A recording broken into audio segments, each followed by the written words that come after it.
Welcome to the JAMODI podcast. We are all surrounded by amazing coaches and leaders. So let's get an inside look at not just what they do, but how they do what they do. After all, becoming the best versions of ourselves is JAMODI, just a matter of doing it. The JAMODI podcast is powered by Sideline Interactive. Sideline Interactive is the leading manufacturer for high-quality, innovative scoring tables and LED video display boards that help coaches and schools bring more excitement to fans, create huge fundraising opportunities, and make their jobs easier. Visit sidelineinteractive.com to check out their amazing products. So you mentioned a second ago of how you've started a lot of programs, been a part of a few programs, starting them from maybe they didn't have a lot of success. You're kind of more at ground zero, and then you have a knack for building them up. And I actually think you're known for that. You're known for reviving programs. What is it about your culture that allows that to happen?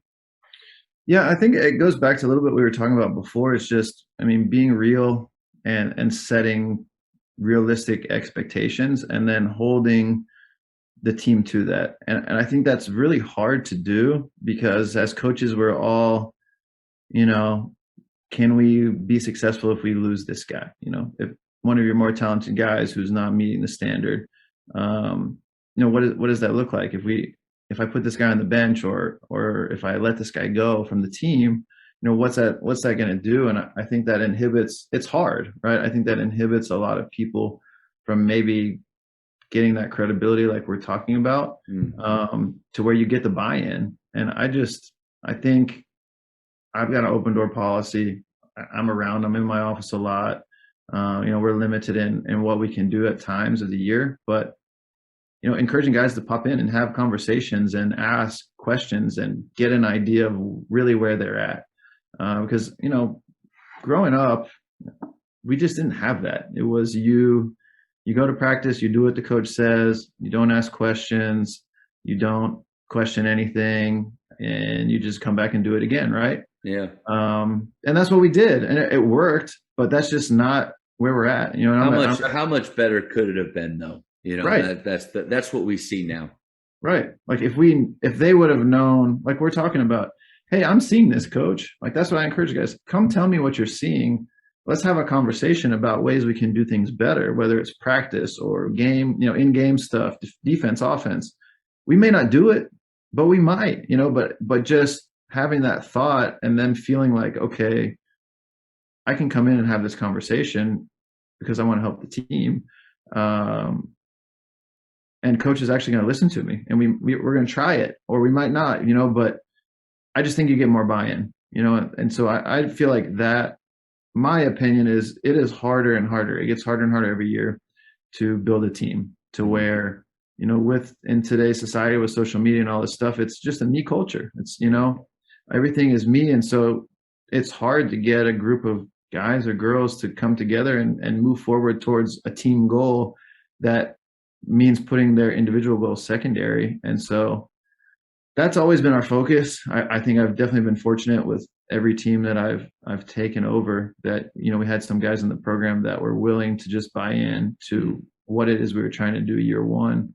And then from there it just builds, because my thing with culture, and I feel like you have a good one, is when the freshmen come in, you don't have to do anything with them.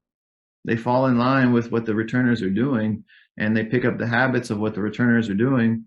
And when guys aren't, the returner, you'll have a guy pop by the office, be like, Coach, hey, I'm concerned about this guy. Like, he doesn't seem like he really wants to do things the way we do them. And those are like the most fulfilling moments, not because the guy's not doing it, but just when they recognize on their own that they're stewards of your culture, which yeah. is that's great when you can create that in your players, man. So yeah, it's not, we don't have, and there's a lot of good stuff out there. I haven't like developed an acronym or just like a buzzword that is just what we are, but I think just, again, being real and setting attainable expectations and then holding people to those is where we've seen just the most growth. Man, that's interesting. Because I wonder, I've really been wrestling with that idea of acronyms, words on the wall. All of them are great. I don't think there's one word on a wall in America that I would go, why that word? Like they probably all make sense, and the acronyms are all cool.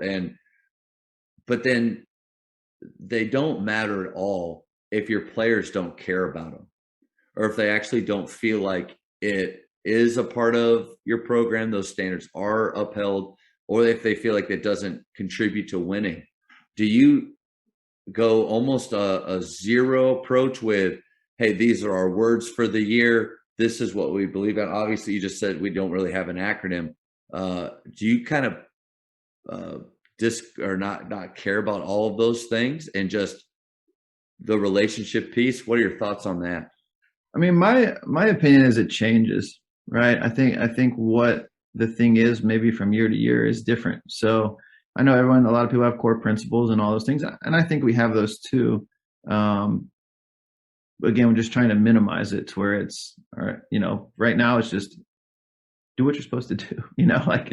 I kind of have the saying of, I don't really want to have to punish you. So don't do anything that's going to get back to me where I've got to have these conversations. And that's pretty overarching, but it's kind of an easy rule. Is like, kids are going to be kids, but don't take it to the point where now you're having to sit in here and we're talking about what you're doing off the court or what you're not doing, on the court to get better.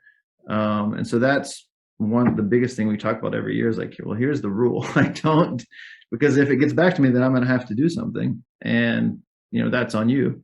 But basketball wise, like I'll give you an example. Year one at Texas Lutheran, we had a really good year. We kind of turned it around. We surprised, I think, even ourselves, and won the league that year. But we had to go on the road for the first weekend of the NCAA tournament. And typically in Texas, someone's going to host just because there's two leagues here, and we're outliers. So they're usually going to bring some teams down in here, or there's going to be 2 or 3 Texas teams in a pod. Like that's just how it works.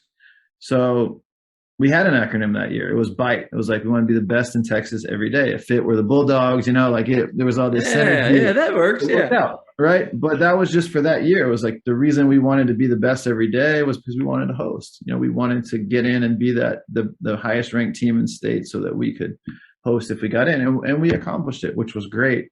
But that was just that one year, and so I think it varies from year to year what the goal is. And so what is it going to take to get to the next step? And I think that varies depending on your team and where it's at. What are your thoughts on even this next year, bringing players together and allowing them to truly shape the culture? Almost like, if you've ever read The Gold Standard, about the first year that Coach K took over the Olympic team, and he has all of these great players in the room. And he said, okay, guys, and he pulled I think it was Jason Kidd and Kobe Bryant and LeBron James in early and said, hey, when I say what are some standards that we want to live by, like, you guys make sure you talk. Like, he didn't want the room to be silent. So he kind of started with that. And then they go and they just start saying like, hey, we want to be on time with everything that we do. But they came up with like a list of 15. And I think Coach K added a couple that he wanted to make sure we're on there. But what are your thoughts on, instead of having in a program, these 6 words are on our wall, we talk about these 6 words every year, but maybe there's no ownership from this set of players? What do you think about them creating that year to year? I think it's great. And I think that's one thing I'm trying to move into with them, is just having more open conversation. And it's tough sometimes when you have the whole group, because there's just a lot of opinions, and it's hard to really like narrow in on 1 or 2 things.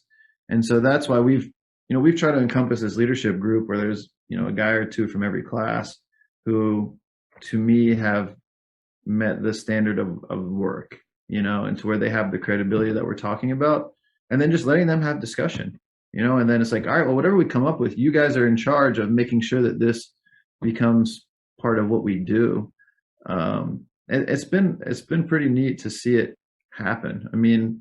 A cool example that's really not probably that big of a deal, but I just found this out, was, we had a recruit on campus and met with our strength coach, and what does the basketball in the weight room look like, is what the recruit asked. And he's like, well, the team is just really bought in to doing things the right way. And a cool example is,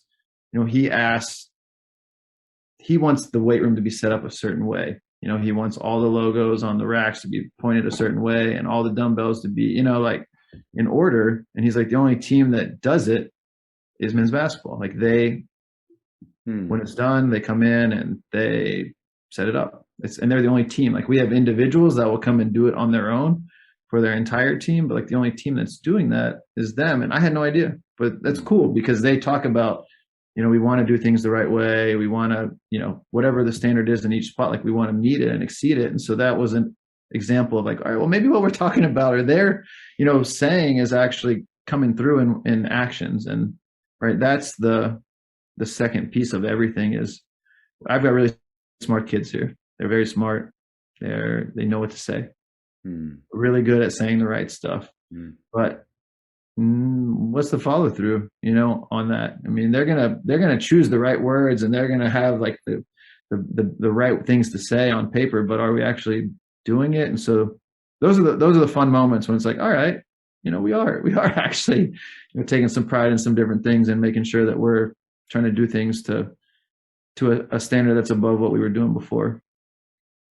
That's given me a lot of stuff to think about because I think culture is so important. And one of the questions was, how does it drive performance? And I think we've already kind of talked about that, established it a little bit, but as a coach, are we the ones, obviously we're a part of the culture.